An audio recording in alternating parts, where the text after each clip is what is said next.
हार्दिक पांड्या 6 महीने से नहीं खेला, उसको तुमने एक कॉन्ट्रैक्ट लिस्ट में रखा हुआ है। तो हार्दिक पांड्या ना खेले तो कोई फर्क नहीं पड़ता, उसके लिए रूल अलग है कि तू डोमेस्टिक खेल ना खेल भाड़ में जाए, कोई फर्क नहीं पड़ता बेटा, तू हमारे कॉन्ट्रैक्ट लिस्ट में है, जब तू चाहे मन उठा के आ जाइयो। आपने स्टोरी सुनी है कुंभकर्ण की? मैंने अभी आपको सुनाई अली बाबा की। कुंभकर्ण की क्या स्टोरी थी पता है आपको? 6 महीने। कुंभकर्ण इतना पावरफुल राक्षस था, रावण का छोटा भाई था, और इतना पावरफुल था वो कि उसने इंद्र को भी हरा दिया था, और वो सबको हरा सकता था। तो वो सिद्धि विद्धि करता है और बहुत ज़्यादा ताकतवर होता है। तो वो पूजा करता है बहुत ज़्यादा, ब्रह्मा जी से वरदान लेने जाता है कि मुझे इंद्र आसन दे दीजिए। इंद्र आसन मतलब कि इंद्र की जो वहाँ पर है स्वर्ग की गद्दी मेरी, और उसको कोई हरा नहीं सकता था। राइट, बहुत बहुत पावरफुल था। तो उस टाइम पे क्या होता है कि सारे आपके जो देवता होते हैं वो घबरा जाते हैं, यार ये अगर बन गया तो हमारा तो हो गया एंटी शैंटी फ्लैट, हम तो बाहर निकाल देगा ये। तो वो माता रानी से वो करते हैं प्रेयर कि भाई प्लीज़ हमें बचाइए। तो लास्ट मोमेंट क्या होता है, उसकी जीभ से ना जब वो वरदान मांग रहा होता है, वो इंद्रासन की जगह निंद्रासन निकल जाता है। तो वो तथास्तु बोलते हैं ब्रह्मा जी। तो वो उसको ऐसा होता है कि वो साल भर ही वो होता है, क्या कहते हैं, निंद्रावस्था में। लेकिन रावण फिर बाद में जाके बड़ी मिन्नतें करता है, तपस्या करता है, तो उसकी 6 महीने का हो जाता है। 6 महीने का लगाते हैं कि एक दिन उठेगा और 6 महीने करेगा। तो उस तरीके से हार्दिक पांड्या हो गया है 6 महीने बाद, 6 महीने अंदर। और सेम चीज रविंद्र जडेजा भी, by the way, Ravindra Jadeja ने भी बहुत मैचेस मिस करे, लेकिन वो A+ कैटेगरी में आया है ना। और हार्दिक पांड्या ने भी बहुत मैच मिस करे और वो भी आ गए एक कैटेगरी। तो कुछ लोग तो ऐसे हैं कि भाई अब हार्दिक पांड्या तो आज की डेट में ठीक है ना, खेल भी रहा है, वो क्यों डोमेस्टिक खेलता? क्योंकि उसकी बॉडी को आप प्रिजर्व करके रख रहे हो कि भाई तू बड़ा फ्रेजाइल है। आपने सीधा सीधा आज की डेट में हार्दिक पांड्या आपके लिए फ्यूचर कैप्टन टाइप आपने सिलेक्ट कर लिया, वाइस कैप्टन भी आपका है। और श्रेयस अय्यर जो कि वाइस कैप्टनसी का कैंडिडेट था, उसको लिटरली लात मार के निकाला है आपने। सही बात है। इसमें ईशान किशन को तो घसीट दूसरा पॉइंट ये है ना, देखो हार्दिक पांड्या और जहां तक जडेजा की बात है, तो जडेजा, हार्दिक, ये काफी टाइम से इंडियन सेटअप में है और हार्दिक पांड्या लगातार परफॉर्मेंस करते हुए आ रहे हैं। हार्दिक पांड्या ने जहां जहां प्रेशर पड़ा है, जहां जहां पर वो टेस्ट नहीं खेलता है, सबसे बड़ी बात तो वो तो चलो मान लिया वो फिटनेस उसकी उस तरीके से अलाउ नहीं करती है, इस वजह से वो नहीं खेल पाता। लेकिन अब क्योंकि यहाँ पे पैरामीटर्स की बात हो रही है, तो हार्दिक ने कहीं ना कहीं अपनी परफॉर्मेंस से उस चीज़ को जस्टिफाई भी किया है टाइम एंड अगेन इंडिया के लिए। जहाँ जहाँ जरूरत पड़ा है हार्दिक ने वहाँ पे डिलीवर किया है। जहाँ तक बात रही जडेजा की, जडेजा भी आपका बहुत टाइम से इंडिया खेल रहा है भाई। जडेजा 2013 के चैंपियंस ट्रॉफी में one of the best highest wicket taker रहा है। जडेजा जब आप जीते थे आखिरी बार, वो आपके लिए उस टाइम पे भी परफॉर्मेंस थी और लगातार वो टीम के साथ बना हुआ रहा है। तो ये दोनों तो सबसे पहली बात सीनियोरिटी पे आगे हैं। और दूसरा पॉइंट ये भी है कि हार्दिक पांड्या जो है, अब ट्रांजिशन देख रहे हो आप, अब आपका फ्यूचर कैप्टन आप देख रहे हो कौन सा आपका फ्यूचर कैप्टन होगा, तो कहीं ना कहीं वो थोड़ा सा आगे इस वजह से हो जाता है बिकॉज वो बीसीसीआई के स्कीम ऑफ थिंग्स में और परफॉर्मेंस से किया हुआ है। देखो हार्दिक पांड्या, अगर आप कप्तानी के दावेदार में बात आज कर रहे हो, तो वो आईपीएल के बेसिस पे है। आईपीएल में हार्दिक पांड्या को कप्तान बनाया जाता है, हार्दिक पांड्या वहां पे जाके टाइटल जीत जाते हैं। वरना उसके पहले हार्दिक पांड्या कहां से कप्तानी का ऑप्शन थे? नहीं थे। हार्दिक पांड्या ने अपने लिए केस बनाया कि वो कप्तान का ऑप्शन बनेंगे, टीम के लीडरशिप ग्रुप में आएंगे, बिकॉज अपनी परफॉर्मेंस से करके दिखाया। जडेजा ने टाइम एंड अगेन अपनी परफॉर्मेंस से करके दिखाया वो चीज, इसलिए वो थोड़ा सा इन नामों से थोड़ा सा आगे आ जाता है, चाहे वो श्रेयस अय्यर हो, चाहे वो आपके लिए ईशान किशन हो, क्योंकि अभी इनका करियर शुरू हुआ है। 3 साल 4 साल का करियर है। हार्दिक, जडेजा, ये काफी टाइम से इंडियन टीम के साथ जुड़े हुए हैं। नहीं बेसिकली जिसके लिए पता है मेरे को जेन्युइनली, जैसे अभी सुशांत भाई भी बात कर रहे थे, मैं उसके बारे में बात करने वाला था, युजवेंद्र चहल। पता है क्यों बुरा हुआ? क्योंकि युजवेंद्र चहल के साथ आईपीएल में उनकी फ्रेंचाइजी ने कहीं ना कहीं ये चीज कर दी थी कि भाई युजवेंद्र चहल ने कोई खराब माड़ी परफॉर्मेंस तो नहीं दी थी। चिन्ने स्वामी में जो विकेट ले रहा है, उससे बढ़िया लेग स्पिनर कोई हो नहीं सकता है। तो क्यों छोड़ा? क्योंकि कोई भी नहीं ले पा रहा था, हमारी गलती थी। मैं तो बोलता हूँ कि आपकी भागियत मैनेजमेंट, आपने छोड़ा, आपने छोड़ दिया था, चलिए कोई बात नहीं, आपने कर दिया उसके साथ इनजस्टिस, है ना। कल मैंने एक टर्म यूज किया था, जस्टिस, आज यूज किया था, जस्टिस फॉर यूजी। ये justice for Samson, justice for डिंगाना, जस्टिस फॉर फलाना, ये करने की जरूरत ही नहीं है। क्योंकि असली जस्टिस जिसके साथ होना चाहिए था ना, वो युजवेंद्र चहल है। वो आईपीएल के अंदर परफॉर्म कर रहा था, उसकी टीम ने उसे निकाल दिया। वो इंडिया के लिए परफॉर्म कर रहा था, उसकी टीम ने उसे निकाल दिया।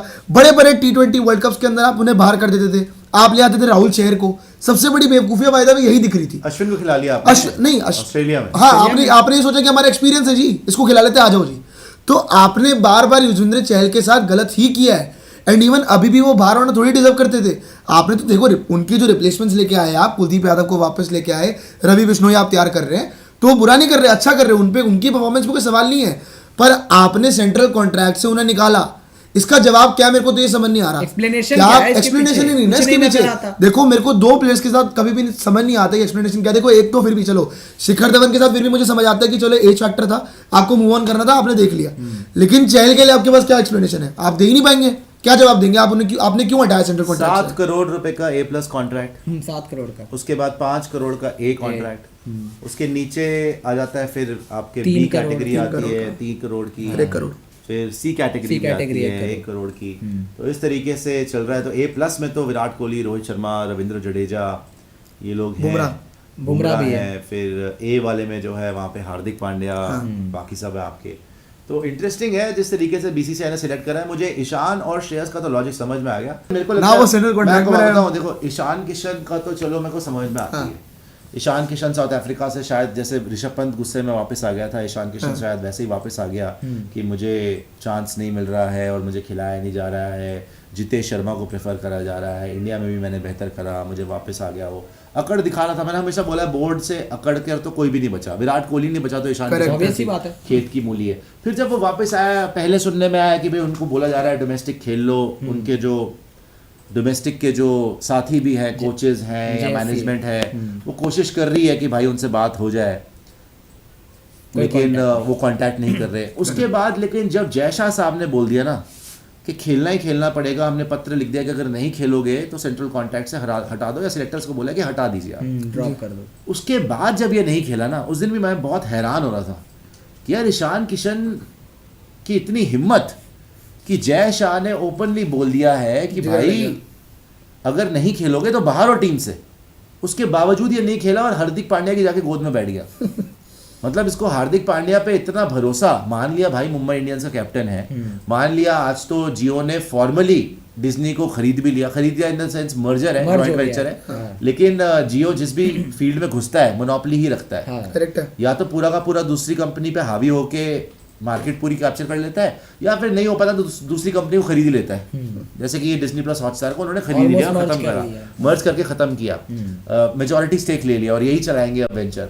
तो माना कि रिलायंस तो सबसे ज़्यादा पावरफुल है, अंबानी साहब सबसे ज़्यादा पावरफुल है, लेकिन इतना बड़ा पंगा कि जाके हार्दिक की गोद में बैठ जाना और मैच ही ना खेलना, जबकि आपको सीधा सीधा धमकी भी नहीं अल्टीमेटम दे दिया गया है कि इसके बाद भाई अगर तू नहीं खेला तो तू बाहर है।